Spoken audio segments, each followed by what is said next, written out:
This program is made possible in part by a grant from Charlotte Metcalf, dedicated to recognizing the work of the Metcalf Institute at the University of Rhode Island. Typically, identity politics are associated with marginalized groups, communities that have been defined as other by the dominant group in a political culture. Today's guest argues that there is an emerging white identity politics. She's Ashley Jardina this week on Story in the Public Square.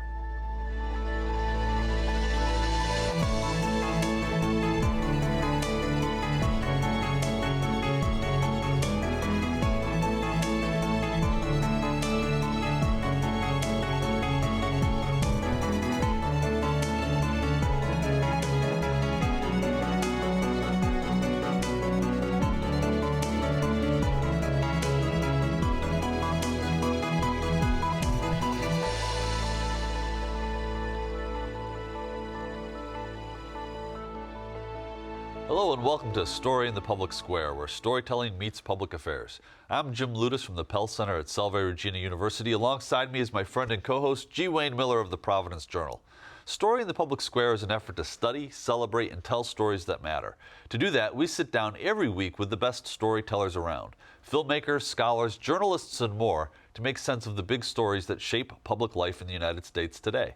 To help us this week, we're joined by Ashley Jardina, a professor of political science at Duke University, who is also the author of a new book titled White Identity Politics. Ashley, thank you so much for being with us. Thank you for having me. So let's just start by unpacking what the title of your book is, White Identity Politics. What do each of those things mean in the context of your book?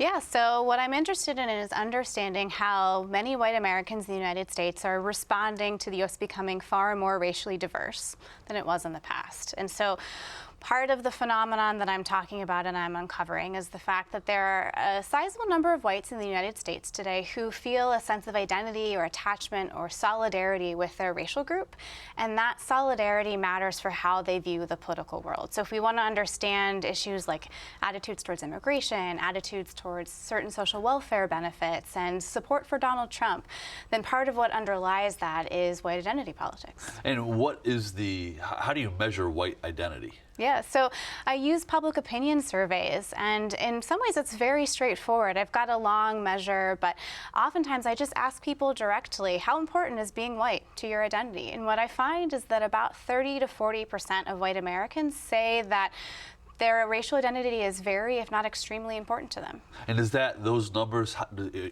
you have a longitudinal understanding of how that plays out? To some extent. So it turns out that because social scientists thought that white identity didn't really matter very much, or they thought that it was invisible, we weren't asking questions on surveys about white identity until very recently. And so I go back as far as 2010 under the Obama administration, and I know really that actually levels of white identity, at least from 2010 till about 2016, haven't really changed very much. So my story is not about a rise in the level of white identity, it's about the activation of it and the extent to which it matters for politics. So how do you and I guess your respondents define white? Can't white mean different things depending on where you live in the country, what your social circumstances are, what your economic circumstances are? How do you define that? I mean, it's a pretty broad term, it seems to me. So everyone who is in my data and all the people I'm interested in on a survey indicate that they're non-Hispanic whites. And I think for a long time, over the course of American history, we thought about white ethnic groups. We thought about Irish Americans and Italian Americans. But it turns out that really today, people have a pretty consistent understanding of what it means to be white. Those ethnic identities have largely faded in the public mind. And today, a lot of white people, at least the white people I'm interested in studying, really see a lot of commonality with fellow white people. And part of it is because it's in contrast with who they aren't. They aren't people of color. They're not black people. They're not Latinos. They're not Asian Americans. And so there is really the sort of consistent and commonality. Is that commonality nationwide, or did you find regional differences? I mean, for example, we're taping at our flagship studio, Rhode Island PBS, in Rhode Island. Would that not be different than just picking a state, Washington State or Alabama, realizing that those states also have, a rather mixed composition of racial groups too? But you see my question. Let me get to the point. Yeah. Are there regional differences? There aren't many regional differences. In fact, the place we probably most expect to see them would be in the South, right? So if we think about race and the legacy of race and the extent to which people sort of talk about race, then the South is often the place that social scientists go to look for racial differences. And certainly whiteness and thinking about white identity seems like it might have been really relevant in the South too. And I think that there probably is some truth to that. It's actually hard to uncover with public opinion data because there are so many people who have moved into the South. And we don't often ask people on our big social surveys, were you raised in the South? How long did you live there? And I suspect if we had more of those questions that we might find some differences with respect to South versus non-South. But really, if you look across the Northeast or the Pacific Northwest or even in the Midwest, there's actually a remarkable level of consistency with the extent to which people identify as white and think about themselves in this way. So there aren't merely many regional differences. So how does white identity manifest itself? Leave the politics aside for right now. If we're talking about white identity, how does it manifest itself? So to some extent, it's people feeling like they see themselves as being white. They think of their family members as being white. Their communities are white. They also tend to attach a lot of these sort of things that we think of as kind of part of American identity with being white. So they see themselves as mainstream Americans. If you ask them, what do you associate with whiteness? They'll often talk about things like baseball and apple pie, these kind of very traditional symbols that we think about as being part of what it means to be an American. But they see those things as deeply associated with what it means to be white, too, which is what's interesting. So let's get into the politics. White identity, we've talked about that. We talked about white and identity.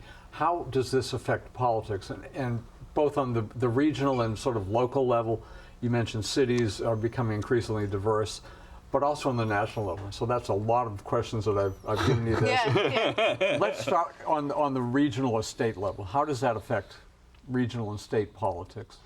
So to answer this question really well, I want to make an important distinction, and I want to kind of unpack what I mean by white identity politics from what we think of as racial prejudice, and because that's a really important component here. So social scientists have spent a lot of time trying to understand what white racial prejudice looks like. We've been thinking about this since the 1940s, coming out of World War II and Nazi Germany, and so when we've studied white racial attitudes generally, we've often been interested in what do white people think about people of color?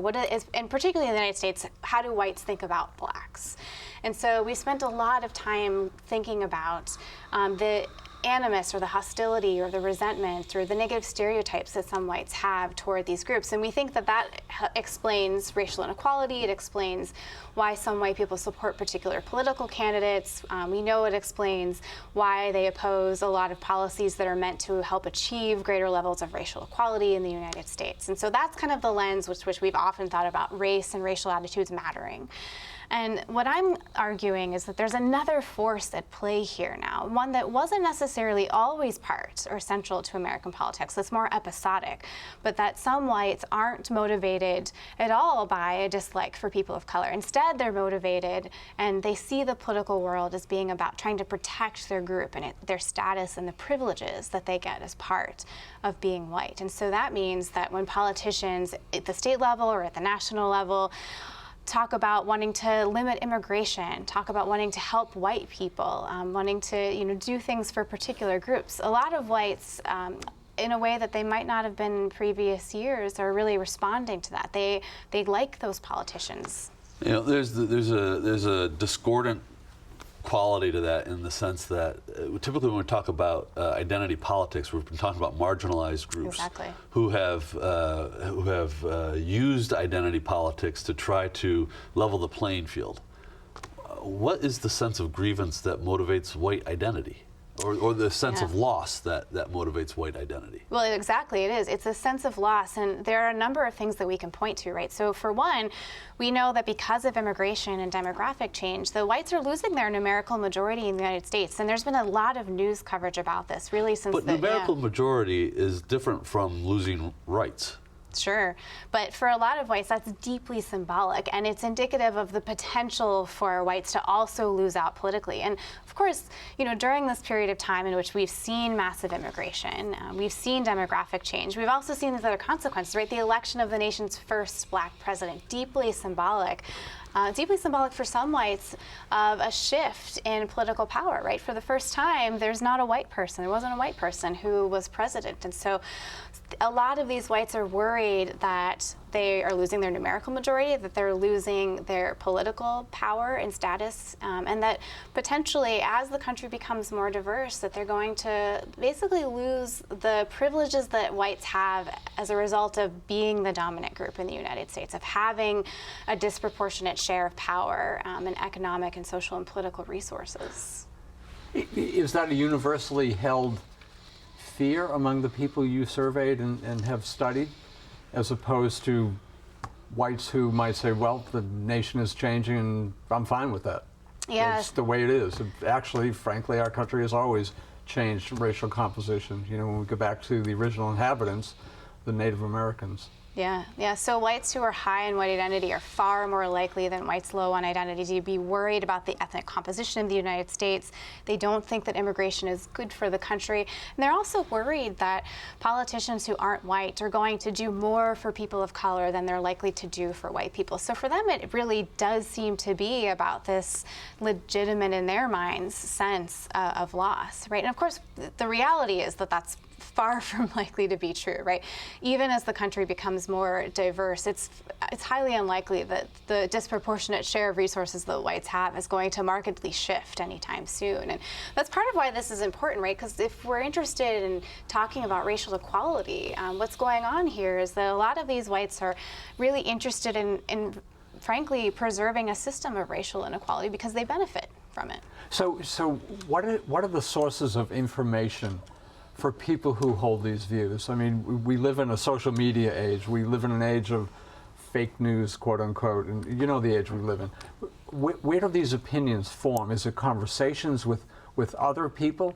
Is it what they read, what they see on Facebook or Twitter, or where's it come from? I'm guessing a lot of different places. Yeah, I mean, all of the above. You know, frankly, even mainstream media has been kind of ratcheting up these fears and anxieties. There's work that's demonstrated that when white people read about the census projections, that they're far more likely to bring the sense of racial identity to bear on their candidate evaluations. They're more likely to support politicians who they think are going to protect their group. They're more likely to become somewhat more politically conservative even. And so it's not just sort of I think the usual suspects we think of as kind of peddling more conservative news or kind of ratcheting up the sense of grievance. It's mainstream media just sort of talking about these issues and highlighting them in a way that maybe they shouldn't or they don't need to be. Does the how does white identity politics link to? So I think about there was a Vice News embed with some of the protesters in Charlottesville, when they talk a lot about defending their white race and being having pride in their white identity.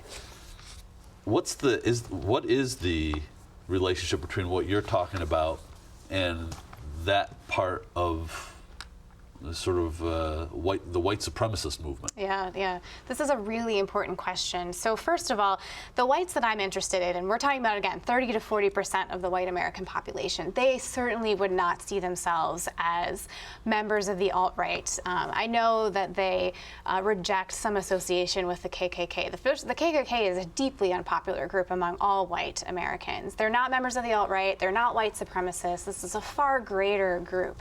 And there are a couple of things that make them different. So one is that the thing about white supremacists is that they are both very high in white identity and they score very high on our measures of racial prejudice, right? They're both of these things. But there are a lot of white people who don't have a strong sense of antipathy or animus or resentment toward racial and ethnic minorities, but nevertheless still have this sense of in-group favoritism, this sense of solidarity. They still want to protect their group. And so what that means is that they're not motivated by a dislike for people of color.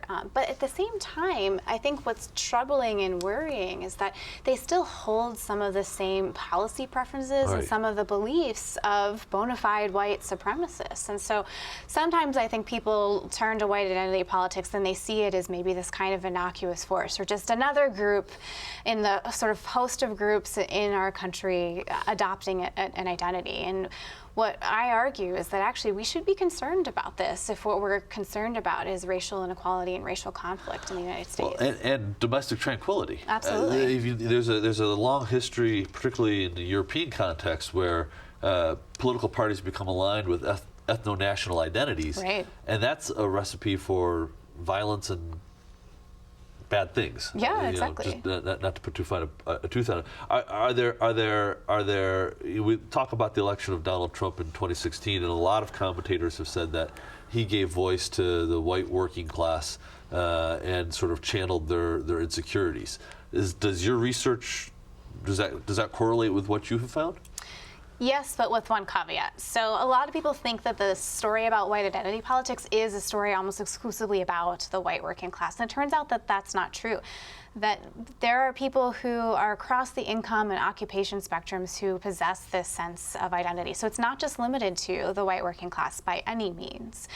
And so what that means is that there are a lot of white people who feel this sense of grievance, who share this concern. But what does sort of keep what the commonality that they do have is that people who are high in white identity were far more supportive of Donald Trump, and not just Donald Trump, not just Donald Trump. So they weren't just interested in any Republican candidate. And part of that is because Trump really uniquely appealed to this subset of voters, and he did it in a couple ways. First of all, he began his campaign by focusing almost exclusively on immigration. Right. So one of the things I like to point out to people is if you go to Donald Trump's website in August of 2015, and you can do this, you can go to the Internet Wayback Machine, right? Yep, exactly. great tool. Yeah, and you can look at Yes. his website as it existed on the Internet then. And if you click on the link for policy positions, the only issue on his website was immigration reform. So he begins by talking about immigration. And then he parts ways from the traditional Republican Party platform by arguing that he's going to protect Social Security and Medicare. And this is interesting because these are policies that are uniquely associated with whiteness. And I'm not the first person to make this argument. Scholars like Nick Winter at the University of Michigan, at the University of Virginia, Donald Kinder at the University of Michigan, they've been talking about how Social Security is, it sort of stands in contrast with welfare, which is associated with all of these disparaging and erroneous stereotypes about people of color and blacks in the United States. Social Security stands in contrast to that. It's a policy that we see as being for people who are working hard, a reward for doing everything right, doing things correctly. And so it's associated with whiteness. And it turns out that people who are high in white identity really like Social Security. So Trump comes along, he focuses on immigration, he focuses on Social Security, and then, he says things like, we're gonna make America great again. He's got these kind of dog whistle appeals to this group. And so in some ways, he was perfectly strategic in a way that many of the other Republican frontrunners weren't. Is that when you think about the people who were around him at that point in the campaign, Steve Bannon was not, he was still on doing his radio show, but Stephen Miller was already involved, I think, in the campaign at that point. Is this something that was a conscious decision, do you think, by the Trump campaign to target this part of white identity? I do, absolutely. I think that's true of most politicians over the course of history. If we think about the way that race has been used in political campaigns, politicians and political operatives tend to know exactly what they're doing. And so in the days before the president's rollout in Orlando for the 2020 cycle, he announced that there would be a big ICE crackdown and they were going to round up millions of undocumented immigrants and their families and deport them. Right. We're going to see sort of now the power of the U.S. government backing these sort of political calculations? Absolutely, and generally it's going to be in the service of trying to rally up the base at any point that it seems politically convenient. So if you go back to the 2018 midterms, right? So suddenly what's happening in the country? There's a caravan of migrants coming to the United States that they're going to be storming the border. We send the military to protect the country, and then the midterm elections are over. And the caravan disappears. Caravan disappears, right? Funny how that happened. So Trump and the Trump administration knows that for a particular subset of voters, focusing on this issue of immigration is really strategic and effective. So I think in these comments, we see the playbook that the president will have in his re-election campaign. Let's turn to the other side, which is the Democrats. How, and realizing that we've now got about 24 candidates, which is a lot of candidates, how will the Democratic Party address white identity and white identity politics? Or will it? Or will Or it? will The it, group of right. people that we're talking about. This is a really difficult question to answer. In fact, if I knew exactly what the answer was, then some political consultants would be paying me a lot of money. You'd be working for Biden or Warren. Yeah, or, exactly, absolutely. So, I mean, I think that part of the answer lies in Democrats not attempting to appeal to this as much, but rather than attempting to try to distract people from these issues that they've been focused on, especially immigration, right? Because we don't actually have an immigration crisis in this country. I mean, we do now, and we've got all of these people now separated from their families and camps on the southern held in border. camps, right? Yeah. So that's part of the crisis. But in terms of tons of people crossing the border every day, levels of immigration have decreased in years, Right, right? yep. So we don't actually have an immigration crisis. And yet, if you look at public opinion data, especially split by party, Republicans seem far more concerned about immigration as an issue than they do about almost any other issue in the United States. And so, and certainly a lot of Democrats are worried about that as well. And so I think part of it is turning the American public mind's attention towards other more pressing issues, talking about the economy, talking about things that aren't so divisive, that don't focus so much on white identity politics. The alternative too, right, is that if the Democrats do want to appeal to these voters, well, the Democrats have been advocating for protecting and preserving and shoring up Social Security and these other social safety nets for a long time. So they could very well, go back to focusing on that. That would be very appealing to this subset of voters. Since 2016, has white identity increased or decreased in the period that you've been looking at it? Has the Trump presidency had any impact on that pool of Americans? Yes, and in a way that we ought to be somewhat optimistic about, actually. So what's interesting is that over the period of time, beginning in 2010, all the way till October of 2016, there was really no change in levels of white identity. And then suddenly, in November of 2016, you see about a 10 percentage point drop in levels of identity. Not an increase, but a drop. So what's going on during this period of time? Well, first of all, the media starts using the term white identity politics over and over again. So one funny thing is that I've had a Google News alert search set up for the term white identity politics for years. And maybe once a week I'll get one little ping here and there. And now really since 2016, I get several articles sent into my email inbox almost every single day. But really that shift in the media attention to white identity politics happened almost immediately in November of 2016. And of course, this term starts getting associated with groups like the alt-right, with white supremacists, with the people marching in Charlottesville, right, with tiki torches trying to preserve Confederate monuments. And I think what's happening is that a lot of white people who had this identity but don't want to be associated with white supremacists are saying, no, that's not me, that's not who I want to identify with. So to some extent, Trump has actually pushed a number of people away from this identity. Almost like it's activated an immune response in the body politic. Yep. You looked at gender and white identity, and you came up with a finding that I found somewhat surprising, because I guess the stereotypical image would be it's a white male who holds white identity. Tell us what you found. So, and I don't want to overstate this, but Right. what I often find is that a slightly larger percentage of women adopt this sense of racial identity. And I think that this is kind of an interesting question for future work. It's a little bit of a mystery as to why. There are a couple of hypotheses. So one is that women tend to be more pro-social. We just like to join groups more and associate more with particular social organizations. And so some people argue that whatever identity women might have the potential to adopt, they're more likely to do so than men. The other argument that's, I think, rooted and consistent with a lot of theories in social psychology is that given the choice between different group identities that you might take up, you're more likely to adopt the higher status group. So if women are choosing between their race and their gender, well, their racial identity as a white person is a higher status group in society than their gender. And so that could be part of what's going on as well. You also came up with, or you used the terms in-groups and out-groups, which I also found interesting. These are terms I had not really heard. What is an in-group? What's an out-group?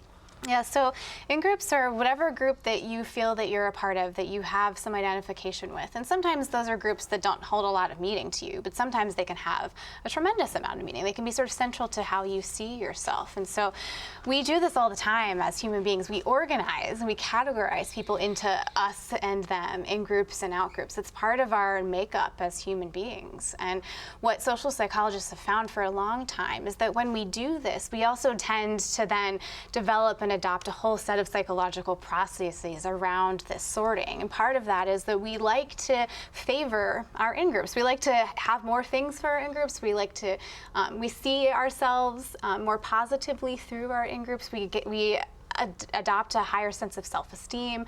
We want to give our group more resources, and oftentimes that comes at the expense of out-groups.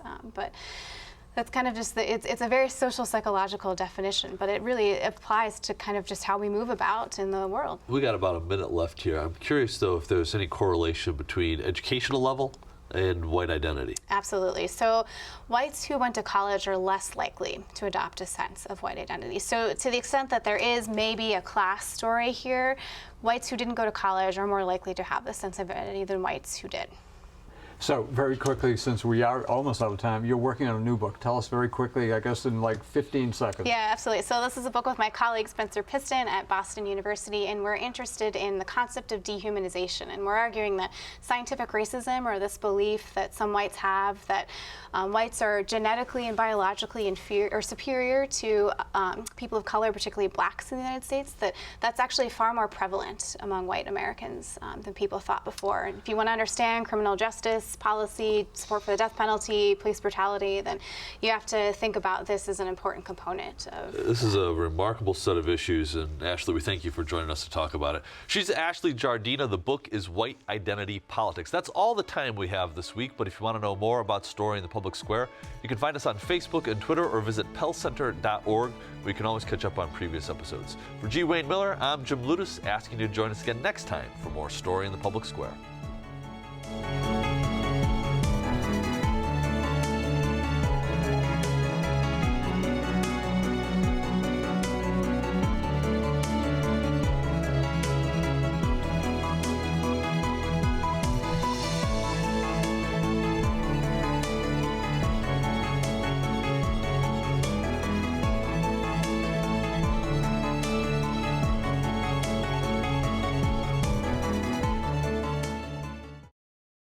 This program is made possible in part by a grant from Charlotte Metcalf, dedicated to recognizing the work of the Metcalf Institute at the University of Rhode Island.